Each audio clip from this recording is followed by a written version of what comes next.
Hello, everyone, and welcome to Dreamleapers Inspiration. I'm your host, Harriet Cole. As always, honored to take this pause with you on this day as we begin our week. Now, I was thinking about how Dreamleapers Inspiration started, and it seems like a million years ago. Like that, as you see at the beginning of this broadcast, it says, "Take a pause. Let's take a pause together." And I started this pause where we could connect to each other in April of 2020. That was a couple of weeks into the pandemic when everybody was sent home, told to shut your door, lock your door, do not go out unless you have to. And I remember feeling this sense of isolation and just, on the one hand, people like the idea of being at home, but being forced to be at home and being told that it was unsafe to be with other people was frightening to the core. And as we all remember, many people perished during the pandemic. The that invisible germ that traveled all over the world and through our communities and our families and was so incredibly devastating. And it was real, even though it was invisible. And I felt a an incredible need to connect to people in some kind of a way. And so I turned on my computer. I I was already doing Dreamleapers. Dreamleapers was primarily educational at the time. I was doing a lot of coaching work with people to help them to leap into their dreams, and which I still do. And it just felt like we needed a burst of inspiration.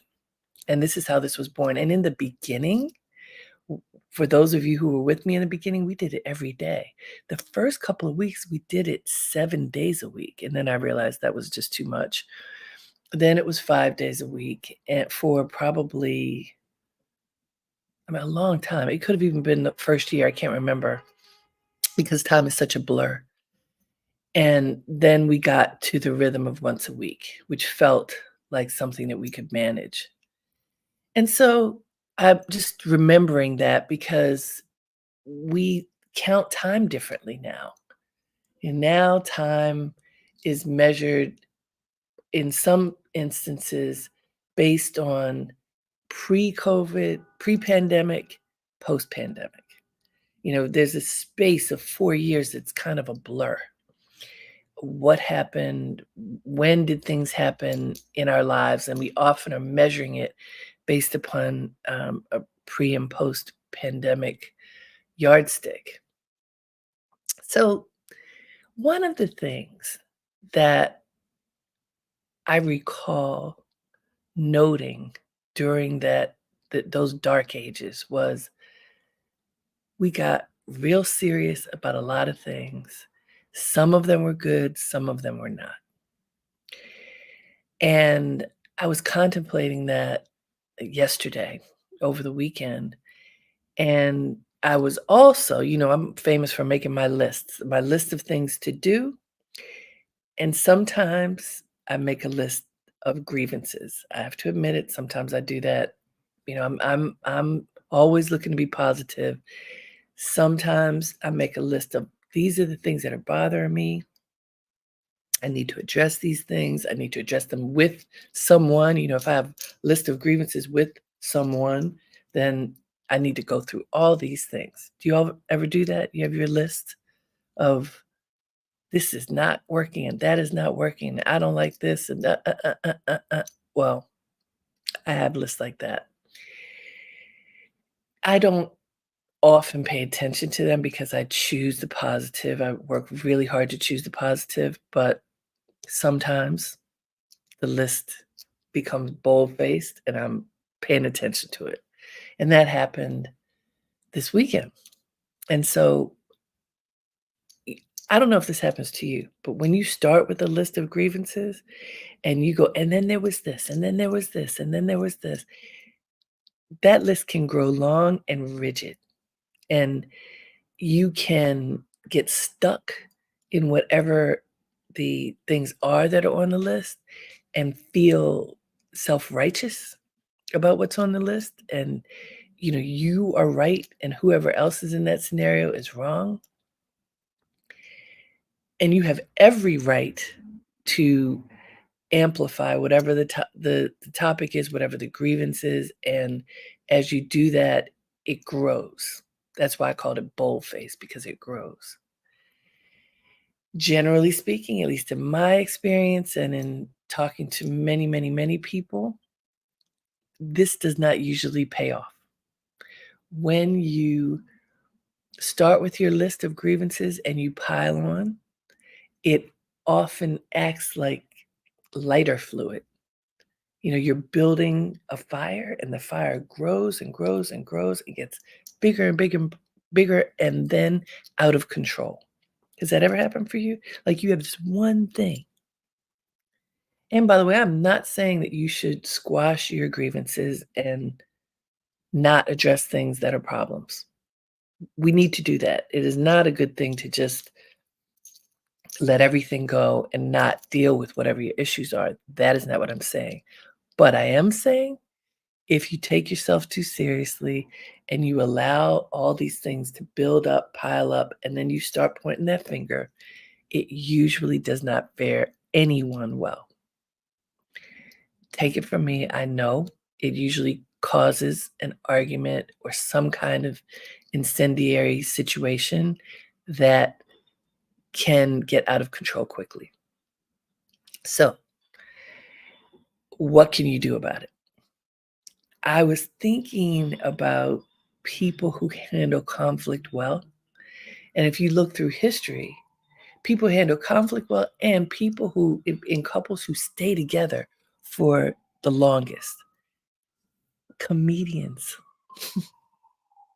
Go do some research and look into long-term marriages and relationships. Many of the people, in the world of people that we know, boldface names, are in the world of comedy. They take things lightly. They don't take it too seriously. They find humor in whatever's going on in their lives. And one of those people who I just thought was one of the greatest people because she was always finding some joy in things was Betty White. And I found a quote from her that I'd like for us to take a look at. I love using quotes in inspiration to just get us going. Here's her quote. She says, "It's your outlook on life that counts. If you take yourself lightly and don't take yourself too seriously, pretty soon you can find the humor in our everyday lives. And sometimes it can be a lifesaver." So there's a lot in there. Let's look at it. It's your outlook on life that counts. We know this. We explore this every week on Inspiration. How we see the world makes all the difference in how we live in the world. It's your outlook on life that counts. If you take yourself lightly and don't take yourself too seriously, pretty soon you can find the humor in our everyday lives. And sometimes it can be a lifesaver. So, how is that possible? If things are something's bothering you, something is just not good, and how do you find humor in that? You know? How do you find humor in that? We may not in the moment. And she says, pretty soon you can find the humor in our everyday life. She's not saying instantly. She's just saying, you look at it more lightly, less seriously than you might. You don't automatically laugh, find joy, find relief. No. But if you stay stuck and you have to hold your ground, you have to prove a point, you are right, they are wrong, you put yourself in a combative situation, shut your brain down on finding any common ground in a situation, usually that doesn't fare well. You push somebody's up against the wall, like you holding people accountable, I think, is good. Holding them emotionally hostage is dangerous. Confronting people in a way where they cannot get out of a situation is dangerous. And a lot of times we feel like we can do that. Now, I don't know whether in the moment when you're feeling all that incredible energy toward a person or a situation, negative energy, I don't know how in that exact moment you can find humor, but I do think that eventually that, pretty soon you can find the humor rather than taking it so seriously. So I wanna give you a couple of examples of things that I recall that, one, I'm gonna say very, very serious situation when I was in college, and this is a, like, don't do what I did situation. I was in college, I was dating a guy who I thought was my guy, and as is too often the case, yeah, well, I thought he was my guy, and there were a couple other people who thought he was their guy too, because he was a liar, and I discovered it, and rather than just laughing, "Well, okay, this is over, goodbye," I confronted him. I confronted him, I was screaming at him, "How dare you, blah, blah, blah, blah, blah," in a small space. I would not let him back down, I would not let him lie one more time. I confronted him, and he exploded, retaliated, and physically hurt me, and I couldn't get out. I put myself in that situation, he did not. I confronted him, I went to him to confront him. And I wanna tell every one of you out there, even if you feel that you are justified in confronting people, know that it can be dangerous, because it was for me. And I'm the one who put myself in that situation, and I have to take responsibility for that. Could I have laughed it off? I don't it's a hard thing to imagine, but it was pretty comical that this dude thought that he could get away with this. Now, many, many, many years later, I realized if I had looked through different lenses, I was young, I didn't know much at all about relationships. But if I looked through a different lens, really of holding myself in higher esteem, because you know what happens? You shrink and you feel like, well, there's something wrong with me. What did I do? In this case, I didn't do anything. Uh, he was just a cheater. And I could have walked away. I didn't.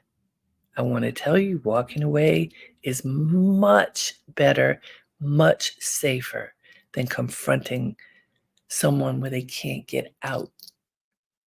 You need to give people an out, or you're creating a space that isn't safe for you.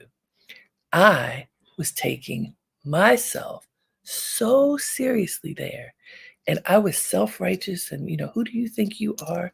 You can have those feelings, but make sure that you create safety for yourself. Don't walk into the fire when there's no way to get out of the fire. And when I think about this notion that Betty White had of not taking yourself so seriously, how could I have looked at that differently? It's your outlook on life that counts. It's what she's saying here. My outlook was kind of desperate, like, how could you not love me?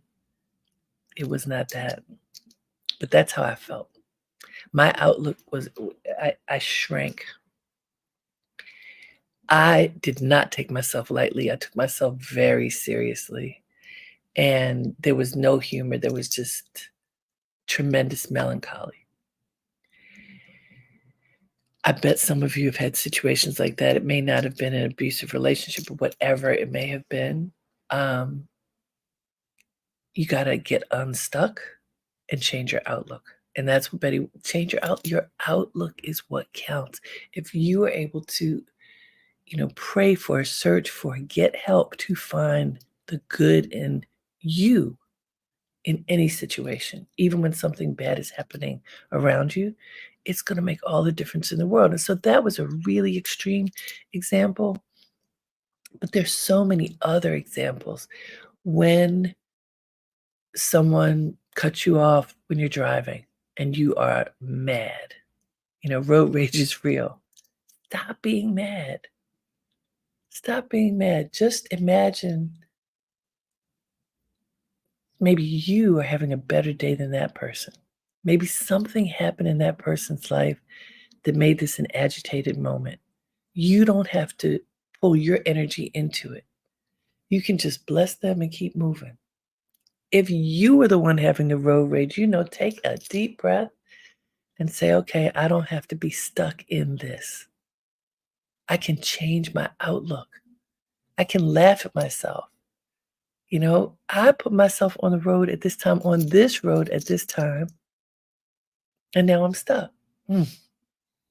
If there's nothing you can do about it, just take a deep breath and sigh and allow yourself to find space of peace in that moment, right?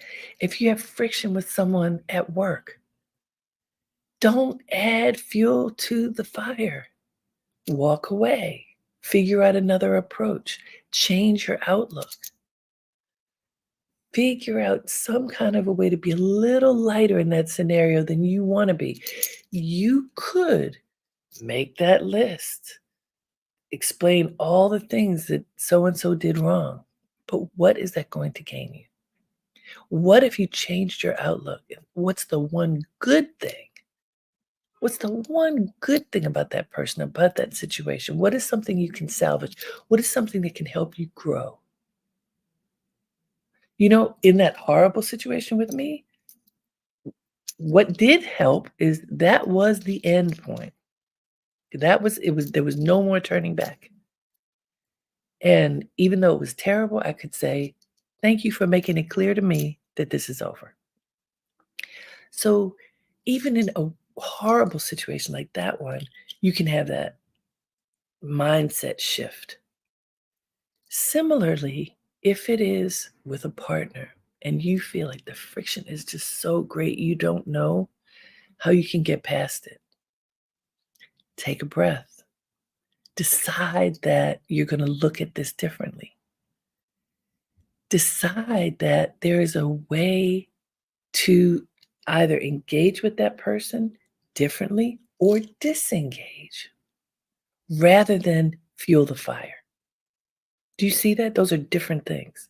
You fuel the fire by just fighting and pointing fingers and digging your heels in, and usually nothing comes of that except for more fire. So a different approach is needed, or else you're just going to be in the same situation over and over and over again and wonder, why am I still here? I'm a smart person. How did I end up in the same place? Has that ever happened to you where you go, I thought I was smart. They tell me I'm smart. I think I'm smart. I'm not smart right here. That definition of insanity, you keep doing the same thing over and over again, expecting different results. Do you do that? And if you do, what is the outlook change that you need to make in order to have a shift? So that you take yourself lightly, you look at the situation a little lighter. What can you see? What can you see differently about the situation when you're not hunkered down brittle with whatever beliefs you have about how things are supposed to be? It is not easy. It's not easy to look at yourself differently, to look at situations differently, but when you do, you can see something new. So imagine if you look for the goodness in a situation where you don't see any, and you don't even want to see it because you just want to be mad. You want to be self-righteous. You find yourself in that swirl. When you find that, that's exactly the time to pause. Say, ooh, I'm feeling it. I feel the energy of that. I feel my chest tightening. I feel my breathing getting shallow. I feel like I'm stuck. So you change the prescription of your glasses. Look differently at this situation. What can I think differently? What can I do differently? How can I approach this exact situation differently? Is there anything at all positive that I can find in this situation? Now, I've talked about this before. Even when the requirement for you is to walk away from a situation, you don't want to burn the whole situation up on the way out. You don't want to create what I call roadkill. You don't want to annihilate another person because you're mad or hurt. You don't want to scorch the earth, say things that could be so incisive and possibly cruel, even if they're true, because you're mad or hurt. You don't want to do that. Even if you think you do, trust me, you don't. You don't want to leave people on the side of the road broken and unable to pick themselves up and move forward because you feel the burden of that. So, what is the positive that you can find to move forward? What is the positive that you can leave with whoever it is that you might need to extricate yourself? What could you leave them with? What could you give to them that serves as a balm, that serves as a salve, as healing, so that you aren't brittle? There's a softness around the situation, there's a lightness that helps to uplift you and the others. Think of that. You know, if in a work situation where you just don't get along with someone and you have to work with them and you're thinking about reporting them because they are just making it so difficult for you, it's not that there aren't times to report people, but before you do that, before you go pointing your finger and saying, that person, this is what I have to say about that person, before you do that, what can you do differently? How can you change your outlook about that person, about the way that you work together? How can you look at that person with softer, more compassionate eyes? Is there a reason that they're that is not working? Is there something that person is unable to do and they're masking it with bravado, but really they don't know how to do it? Are there skills that you can offer to this particular scenario that will make it better? Is there a way that you can offer those skills so that it doesn't feel threatening? How can you approach the situation differently so that you aren't the one with all the bravado? You aren't the one taking yourself so seriously. I'm the only one who can blah, blah, blah, blah, blah, blah. What if you approach the situation differently? What if you stand down, take a breath, and look to see how you can solve whatever the problem is rather than add to it? What if you can stop pointing the finger, put the hand down, turn the finger around and ask yourself, what did you do to contribute to getting into this situation in the first place? And what can you do to get yourself out? What if you stop taking yourself so seriously? What does Betty White say? It's your outlook on life that counts. What is your outlook? How do you look at your life? When you wake up in the morning, what is the intention that you set for your day? What is your outlook for today, right now? Did you even think about it? How do you intend to interact with other people today? Are you holding on to a grudge that you had yesterday, over the weekend, from 10 years back, whatever it is? I remember when you did so and so to me. So when I see you, I see that. Are you doing that? Are you holding on to a grudge that you bring forward? That clouds your vision so that when you see a person, you hear a person's voice, that pops up on top of whatever it is that you see right in front of your face. If that happens, can you let that go? Can you choose to be in the moment and see a person, a situation for what it is now and not the pileup of all the things that happen over time? Can you do that? You guess what? You can do it. It's changing your outlook. Betty White says it's your outlook on life that counts. If you take yourself lightly and don't take yourself too seriously, pretty soon you can find the humor in our everyday lives. And sometimes it can be a lifesaver. It's true. Sometimes when you're too heavy, too serious, you walk right into a situation and get trapped. That's what happened to me. Instead, if you step back, and even if it's just self-preservation that has you do it, and you look and go, "How in the world did this happen?" and laugh. Allow yourself to laugh at some of the ridiculous things that happen in your life. Allow yourself to forgive yourself by laughing. You know, there's an exercise that I teach many of my public speaking students. If you have you clutter your language with you know what I'm saying, any of those things. I teach people to have a buddy, a partner who can work with you on this. And every time you do whatever that thing is, so if you say or like, people do that a lot. You may be one of those people.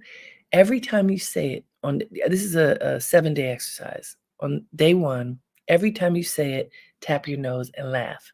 And if you have an accountability partner, it helps because half the time you don't even hear yourself doing it. So you're talking, then you say like, and I want you to laugh because you're laughing at yourself in lightness. Otherwise, you would probably get embarrassed. Whatever your little verbal tick is, people do these things so often that you go, "Oh my god, I can't believe I did it again." Well, if you laugh, "I did it again," then you're not judging yourself, you're noticing, I really do this thing too much." Day 2, you still tap when you hear it, but you're now inviting your brain to pause, and instead of saying that, to take a breath.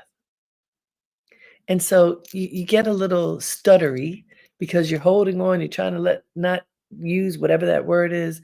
You're figuring out how to replace it with a breath. Over the course of a week, it becomes a lot easier for you to not say whatever that thing is and to smooth out your language. But along the way, you laugh at yourself in love. You laugh at yourself. "Oh, I can't believe I did that again. Oh, okay." That lightness helps you to change your behavior. It's a wonderful thing to do because you're giving yourself grace. So that's with language. Imagine if you had that lightness, that giving yourself grace, giving others grace for being imperfect, for making mistakes, for not following whatever the plan was that you had made in the first place, for being hurt, for hurting someone else. Give yourself grace, laugh at yourself, and work to make yourself better. Laugh, laugh, and work to make yourself better. It's a tender way to care for yourself. It's what Betty White's talking about, changing your outlook. It is your outlook on life that counts. I want you to try this. Laugh at yourself, make it better. Give yourself grace to improve. Give other people grace so that they can improve. It works. Don't take yourself too seriously. Don't take others too seriously. Instead, give yourself and others grace. It works. Until next time, have a great day and make it count. Namaste.